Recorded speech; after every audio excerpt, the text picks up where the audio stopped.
This is a neutral start switch right here. Okay, pushes this plunger. When the clutch pedal comes down, this pad contacts this, hits that, makes a connection, truck can start. If that switch is bad, you do have options in this Toyota because they're geniuses. Here's what they do. If that switch is bad, you can hit this, which is a safety cancel. Has to be in neutral. You hit this, and it overrides that. So in a pinch, boom, we are going to replace this neutral start switch on the 1986 Toyota 4Runner. Yeah, baby.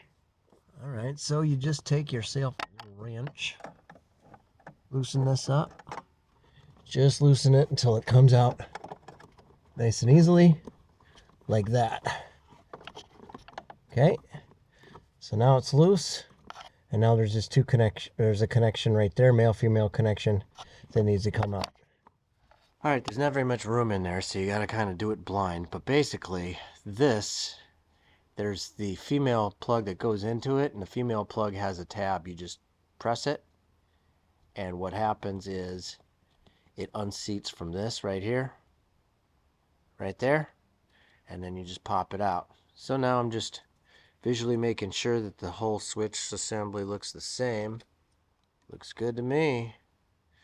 Okay, it is really tight in here. So here's the plug right here. I'm hoping you can see that.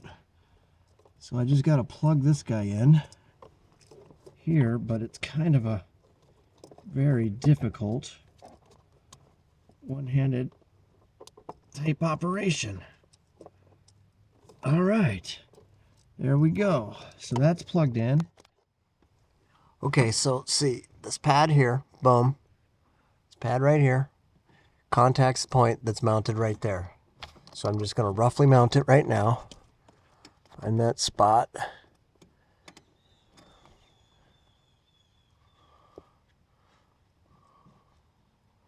Again, like I said, it's kind of a one-handed operation, apparently.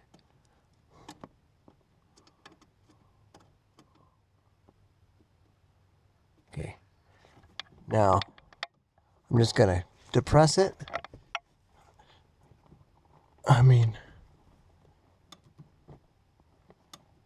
believe that's going to be good. Boom. Now we'll just tighten it up.